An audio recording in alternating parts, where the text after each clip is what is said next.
Ay, kaya ng dati. Bumili ako ng cat food. 1 kilo lang. Dahil wala na silang cat food. Yan. Wala na.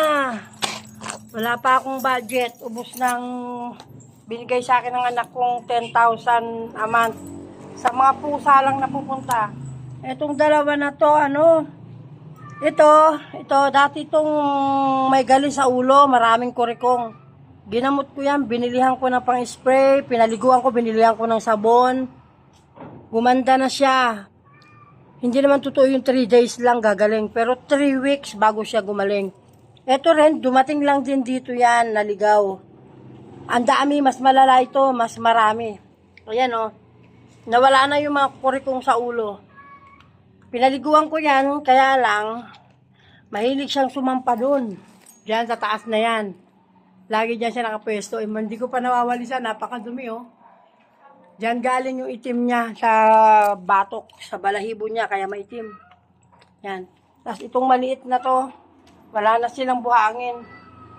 Kailangan makabili na rin ako ng buhangin. Yung maliit na yan, nakita ko naman yan dito sa gate, sa labas. Dito.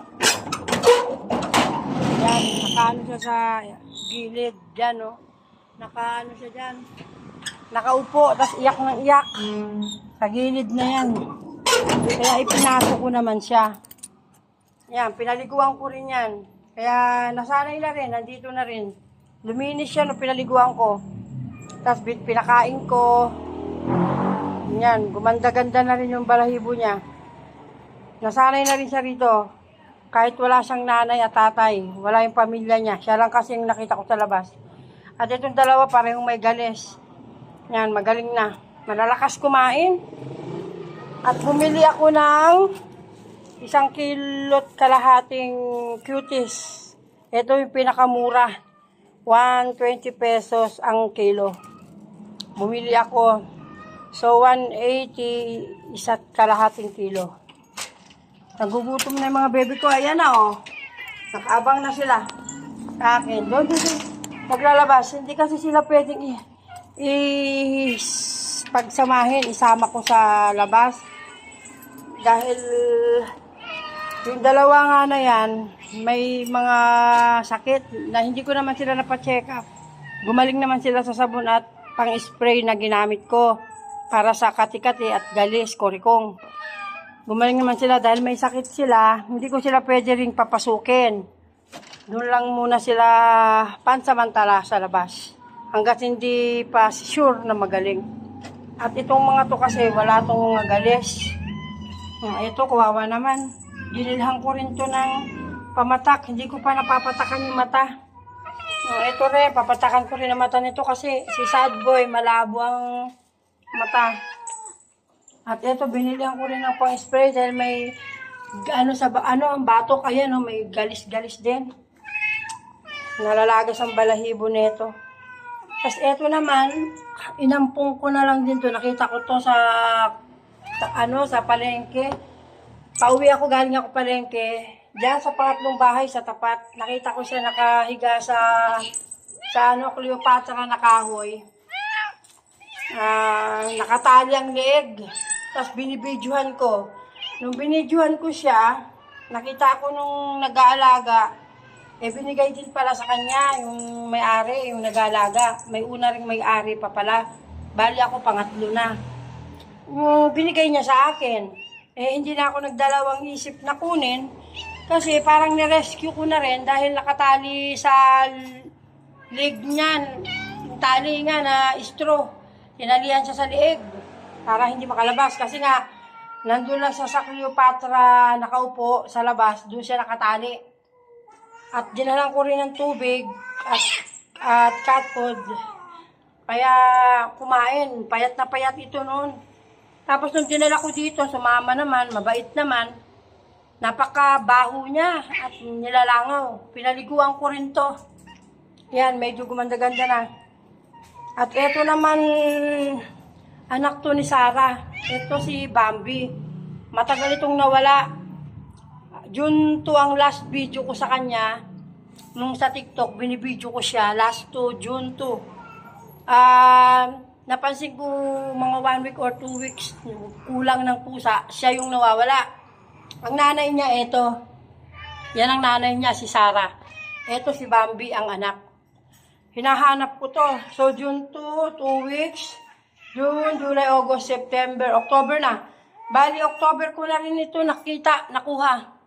Nandun sa puno ito. Ilang araw din to sa puno, hindi bumababa. Nalaman ko, ang sabi nga ng iba, bakit daw hindi bumababa? Kung marunong umakyat, marunong bumaba. Ako yung naisip ko siya na malamang inihagis to. Kasi may ang puno, may bahay sa likod, mataas. Siguro kung umakyat siya doon, ayaw sa kanya ng tao, nung may-ari, hinagis siya sa puno. So, hindi siya marunong bumaba. Iyak ng iyak to.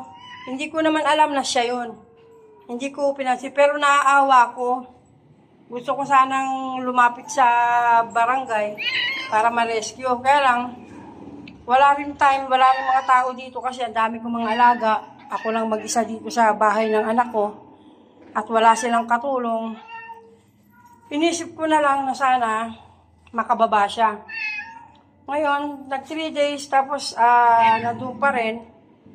Tapos, kinakausap ko siya nung mga pang-4 na araw. Nung nasa puno siya, sabi ko, Bambi, Bambi. Nag-meow-meow-meow naman siya, sumasagot. Tapos, nung kinaanuhan na, isang linggo, tas linggo rin sakto, bumili ako ng siomay.